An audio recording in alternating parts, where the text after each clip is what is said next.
Welcome to In 20XX. This series takes the listener, year by year, into the future. From 2040 to 2195. If you like emerging tech, ecotech, futurism, perma-culture, apocalyptic survival scenarios, and disruptive science, sit back and enjoy short stories that showcase my research into how the future may play out.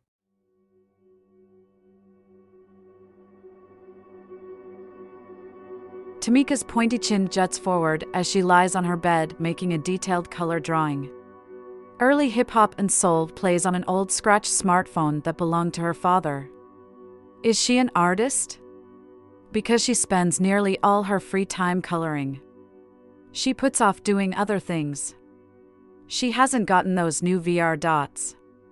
She can't remember the last time she opened her TalkTalk app. She bites a finger on her free hand. The image she draws from is on her foldable, a picture of a popular avatar named Vanessa who takes orders at Tucky's chicken drive-thru. One of 6 avatars for Ken's Tucky Chicken, Vanessa is a black animated character who, until recently, greeted customers near and far.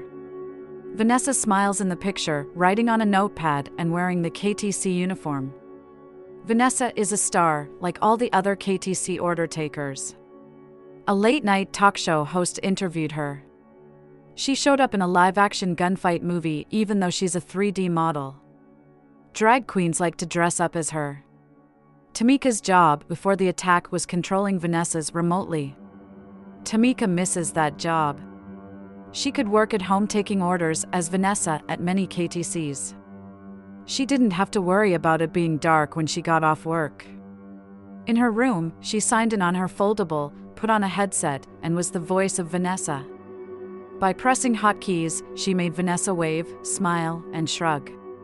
Tamika couldn't see the people whose orders she took, but she listened and talked with them. She could work an average of 3 drive-thrus at once, but she never knew where they were.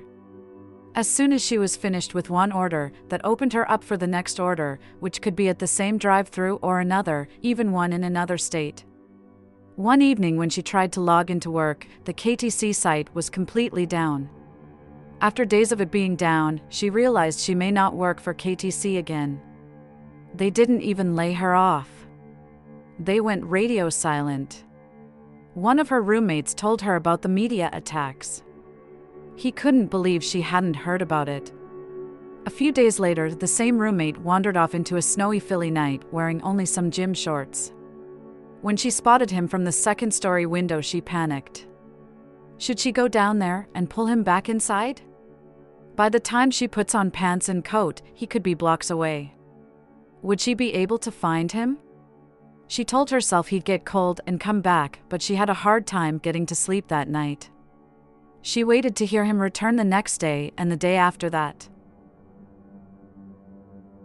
Giantess pauses deliveries.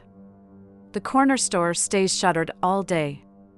She checks the Lifeline website each day, which shows where Pexin and food services have popped up. No food. How bad is this? What should she do? Try to find work? Leave the city? She walks down to the store and finds most of the shelves empty. When a store clerk tries to talk to her, she shies away, covering her mouth with a mittened hand. Back home, she counts 20 frozen fish cutlets and a big bag of rice. She'll eat only 1 meal a day and hope all this blows over. In the morning, 4 military people wake her when they check all the rooms. The couple from downstairs waits by the front door. The military people find the guy who lived in the back has hung himself in his room. Blinking her eyes rapidly, Tamika shuts her door as a 4-legged robot marches the body down the stairs. Someone knocks on her door. She walks to the opposite side of her room and waits. They knock again. They already know she's in her room. Come in. A guy in uniform opens the door. He extends a piece of paper into the room. The government is asking, if anyone can work, please sign up and join emergency services. She tries to remain calm. I'll consider it. The guy looks down. He places the paper on the ironing board she sometimes uses as a stand desk. I'll set it here.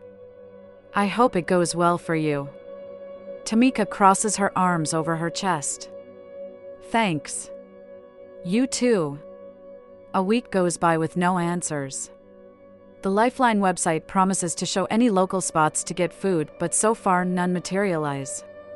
Then it says that United Nations are downtown offering food, water, and medicine. Tamika's heart races as she layers up. The subway isn't running, so she bikes through the icy streets. After waiting in line for 2 hours, she gets dry blocks that you can add to boiling water to make soup. As she secures food in her bike baskets, a van pulls up and an older white woman calls to her. Hello. Can you work? My company needs people who can work. Tamika wants to edge away. The van looks commercial with a sign on the side that says Felicity Senior Community. Tamika says, "What kind of work?" The woman with short ashy hair says, "The community I belong to needs all manner of help." Tamika walks a step closer. "I don't want to be a nurse." The woman says, "We need cleaners and security. We pay $1,000 a day." Tamika coughs through her nose. "That's crazy, $1,000 a day?" The woman pauses. "Have you had any other job offers?" Tamika says, "No. I haven't been looking." The woman says, "It's the going rate right now."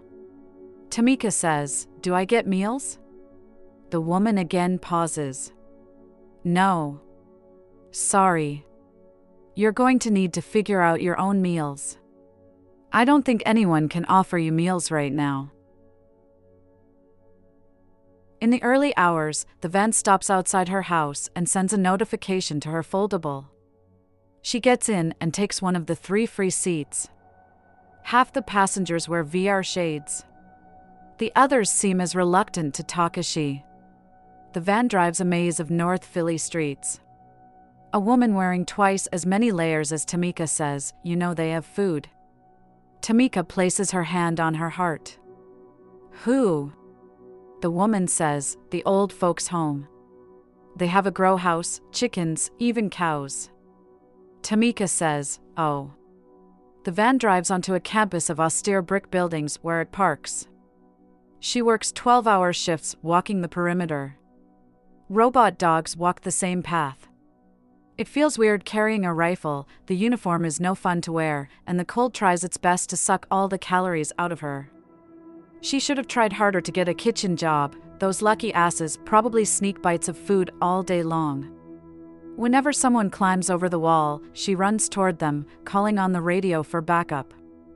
So far, the trespassers let the robot dogs escort them off the grounds. When she checks her bank account on her foldable, she thrills at watching the amount increase. But when she tries to buy food from someone on the street, she feels the opposite. People sell bread for $500 a loaf. Cans of soup can cost $300. Only she and the couple downstairs remain in her building. On Saturday morning, she knocks on the door to their room. Rent is due. Darius, with a squat head, comes to the door. "Don't you know? Our landlord passed away." Tamika's eyes flutter. "What should we do?" Darius raises both hands. "Do what you like. We're going to stay." She gives a confused smile. Darius says, "Besides, we have electric." She nods. "What do you mean?" He says, "You know grids went down, not just here. Grids went down and they didn't. Renewable energy saved America. For decades, people put solar panels on their roofs and put power walls in their homes. You know how electric was included with our rent? Our landlord put solar on the roof. When city electric browns out, the battery in the basement keeps the heat pump on. A bunch of us on the block are joining power together and adding solar from abandoned buildings. That's what we were doing on the rooftops yesterday." She nods. "I'm impressed." Darius grins like a kid. "In an emergency, we can always plug the house into a car. Its batteries can run our heat pump." She smiles, gives a quick nod, and walks up the stairs. In front of her mirror, she lifts her shirt and looks at her rib cage. She's losing weight. With 2 fish portions left, she eats rice and oatmeal mixed together for her daily meal. Soon, she'll have to pay $500 for a loaf of bread. Half the time, she feels lightheaded and can't decide if it's a good feeling or not. On the bus ride to work, she pulls her wool hat lower, waiting for the heat in the van to thaw her out. In the morning dark, someone breaks out with a peal of laughter. She hears pill bottles shaken, and coworkers kick back their heads as they swallow pills. A lot of her coworkers take Pexin or perform on drugs to maintain their ability to work. The Pexin takers seem normal, but the pleasant takers huddle together and whisper conspiratorially. They make her jumpy. She puts her earpieces in and slumps down in the seat. Luan, the woman who wears so many layers, gets on and sits next to her. Hey girl, wake up. Tamika takes her earpieces out and fidgets. Luan says, I wanted to ask you, have you ever gone on a raid? Tamika says, what's that? Luan rubs her hands on her arms. You go into abandoned buildings to search for food. Tamika says. That sounds scary. Luan says, we go as a group, and we get the hell out if someone's there. Most of the time all you have to do is try the door. If it's open, the military got the bodies and it's empty. If it's locked, someone's in there. Tamika says, yeah, but drug dealers are selling food. What if we run into one of them? Luan says, we take an auto taxi to unclaimed neighborhoods. Even if we run into a gang, it's still outside of their territory. We're a group of 4 girls, 5 if you come along. We just tell them we're checking on a family member. Tamika says, well, I guess. Luan says, oh, I knew you would. Can you go this Saturday? Tamika dry swallows. Sure. The van parks in front of the largest brick estate building. A man and woman wearing business attire walk up to Tamika and her coworkers as they climb out. The man says, excuse us, I know you're on your way to work. We have job offers at a company that's going to save America's food crisis. Edgar, who works security like Tamika, says, oh no, you can't be here. This is private property. You're trespassing. The man says, we're on our way. He shoves a pamphlet into Tamika's hand. He and the woman hand as many pamphlets out as they can before walking up the slippery slope to the sidewalk. Luan calls to them, do you offer lunch? The woman calls back, glad you asked. We offer as much food as you want. Call the number on the pamphlet. Edgar follows after them, puffing out his chest. Tamika pushes the pamphlet deep into her pocket. On Tamika's first day at the new job, she changes into blue coveralls in a locker room. A woman wearing glowing eyeshadow and lipstick meets Tamika in the hall. My name is Sherry. Follow me. Sherry leads her down a hall to a small room and helps her sit in a robotic chair. Just relax. Before Tamika knows what's happening, dozens of thin arms inject VR dots under her skin all over her body. As arms reach toward her face, she tries not to move, but her head shakes back and forth. The needles at the ends of the arms still land dots on key points without leaving a scratch. The needles go through her clothes to inject her legs and arms. Shaken, she stands. Thanks for giving me VR dots, but why are they required for this job? Sherry may as well read from a cue card. You'll be around a lot of robots that all use a new safety system that can see your VR dots and avoid colliding with you. Injury by collision with robots is the fastest growing cause of injury. Now come along, we'll get you a new Connect link. Tamika almost jumps with excitement. Are you serious? Sherry raises her eyebrows and nods. In another room, Tamika picks out a glassy, smooth anklet. Sherry puts it around Tamika's ankle and locks it into place with a special tool. Then Sherry picks up a device that looks like a hairdryer and places the round opening in front on Tamika's ankle just above the connect link. Snap! Tamika's arms jump. What was that? Sherry says, I injected you with the key chip. A key allowing your connect link to work. The connect link won't work unless that key chip is within range. Tamika looks at her hands.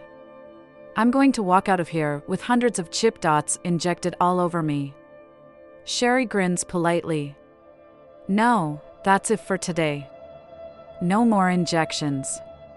Let's open your foldable and I'll help you set up a new Connect account. She shows Tamika an app she can use to practice with the VR dots. Tamika smiles as she controls a hand on the screen, picking petals off virtual flowers. It's following my hand exactly. I feel like that's my hand. She helps herself to a breakfast sandwich and coffee, then a bus takes her and other recruits to a 10-story grow house. They teach her how to lay track on the floor between racks where withered plants hang off white plastic pipes. She sits on a rollerboard, using a screw gun to pin the tracks down with the accuracy of someone who can draw what they see. Day after day, she installs different parts. Grow houses all over the nation are being retrofitted with robots. America will be saved from famine, and she's playing a part. A lot of her co-workers come out of retirement to help save the nation. Tamika can't believe it. Her bank account is going to burst. She feels calm, like it's a new feeling. Philly seems weirdly quiet all over the city. The bus drops her off at Broad Street and Lehigh, and she walks the rest of the way. She navigates around patches of ice, sometimes walking out into the street. They say a lot of people went into hiding. Others left the city. It's cold, so it makes sense that loiterers aren't braving the street corners, but where are the homeless? She realizes she hasn't seen one homeless person today. That's impossible, isn't it? A loudspeaker on an auto taxi calls out, "We need workers. If you can work at all, we have a job for you. No work history needed. If you can walk into our office, you're fit for hire. Call this number." One giantess delivery robot, the size of a golf cart, drives past, and she wants to cheer. Delivery is back. Okay, so it still takes days before you get your order, and the selection is minimal, but it shows we'll pull through. When she opens the front door, the smell of cooking meat hits her nose. In the kitchen, Darius and his fiancée Violet talk excitedly. Violet notices Tamika first. "Oh, hi. You won't believe it." Tamika hangs her coat, scarf, and hat. "What is it?" Violet's curly hair bounces. "I know you don't watch the news, but for the last week, FEMA has been bringing food to all the white neighborhoods in Philly. The Save America deployment is favoring rich and white in every state. So we joined a group of North End protesters. Over 100 of us went to Chestnut Hill today, where FEMA is delivering huge boxes of food to every residence where someone's home." Darius chants, "What about us?" Violet echoes his chant, "What about us?" Tamika stares at large slices of meat frying in a skillet and a big pot of stew. "They gave you food?" Violet says, "Well, yeah. The mayor was there. News cameras were there. They led us to an army truck and gave each of us a box of food." Tamika picks up a can with an image of a young Uncle Sam on the side. "Sam's meat. What's this?" Darius says, "It's like Spam. You know, it's wartime meat. It'll fix you up though. I'm telling you, it tastes great, and that's not just because I've been eating nothing but can ravioli for the last 2 weeks." Tamika studies the can. It's made by John and John. Don't they make baby powder? Why are they making meat? Darius says, "Sister, haven't you heard? We're at war. Here, have some." He forks a slice out of the skillet, slaps it on a plate, and hands it to her. "Have some stew too." She giggles and takes the plate and a fork. They watch as she tries her first bite. Her eyes grow big, and she chews slowly. Oh my God, that's good. I mean, it's better than. Darius and Violet nod enthusiastically. Though Tamika doesn't see it, that evening on VIX News, Tommy Larson, a young blonde woman, comes on. In front of a giant waving American flag and a glittering golden cross, she oozes self-righteous anger. Have you heard about this Blacks Need FEMA 2 movement that liberals have cooked up? Look, people are serving our country in the military right now, risking their lives for your freedom, so just shut up. I don't want to hear it. Whites need FEMA too. Do you like to hear that? Just shut up. Whites need FEMA too. Whites need FEMA too. When Tamika arrives at work, everyone who normally gears up and gets onto a bus waits in a line in front of a meeting room. Tamika goes up to the woman standing at the end of the line. What's going on? The woman says, test day. Tamika's heart jumps. A test, what for? Her coworker shrugs. They enter the room and sit at desks with VR shades waiting on each. Tamika wishes she could protest. She didn't even graduate high school. Her good feelings come tumbling down. Some of the others already put on the VR shades. Sherry steps into the room. Okay, everyone, you know how this goes. Put on the shades. The test is self-explanatory. Do your best. Maybe Tamika can get her job back at the elderly center if this doesn't go so great. She dons the shades. The first test shows her 5 different screws with names like NS135 and SC5. One screw reminds her of that cartoon character with a wide head and skinny body. The next is like a fire hydrant, short and hefty. The next image shows a screw hole. Text says, "What screw belongs here?" The VR shows a keyboard in front of her. When she moves her hands forward, hands appear inside the VR. She wiggles her fingers. Despite her worry, she marvels at how the fingers in the simulation move exactly like her own. Her fingertips touch the desk as her VR fingers touch the keyboard. GR400 is one of those titanium screws, and this hole supports a part of a machine that'll move back and forth, so GR400 is certainly the right one. She types in the code for the screw and presses enter. The next image takes the place of the last. As she chooses screws for one hole after the next, the test gets easy. Without realizing it, she feels better. Then she's shown components. That's a capacitor, that's an inductor, that's a transistor, and that's a resistor. Each component is part of an interactive circuit that animates how they work. She's given a diagram and asked to complete a circuit. That light bulb burns out because the amps are too high, so if she adds a resistor, and that fixes that. The next diagram shows a circuit where the current level needs to be stable. An inductor should take care of that, right? Yes, she guessed right. When she finishes the test and takes off the VR shades, all the others still sit, wearing shades and moving their hands. Did she mess up? Why is she done when the others haven't? She walks over to Sherry. Hi, did I miss one of the tests? Sherry looks at her foldable. No. You finished. Tamika looks out at the others. What do I do now? Sherry says, you can go to the break room if you like. Tamika walks across the empty busport. Was that really a test? That was fun and she learned some things.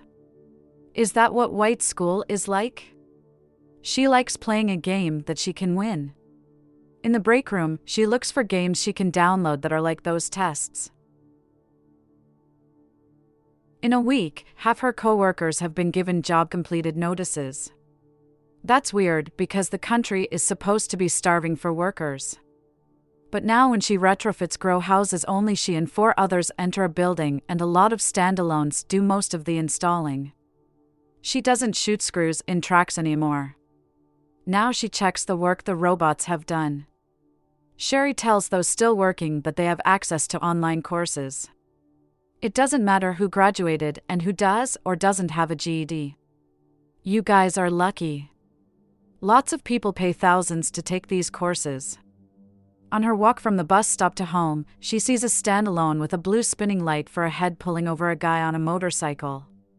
Delivery vehicles are running again, though not as many. Philly will always feel empty to her from now on. People can order groceries again and the stores are a third full, but the food has completely changed. Uncle Sam's meat has changed to Sam's beef, Sam's chicken, Sam's ham, Sam's eggs, a carton of liquid, and Sam's milk. The stores offer produce, but you can't get bananas, apples, avocados, or anything grown on large plants. Bread, corn, and sugar are hard to get. People lose weight on the new types of food.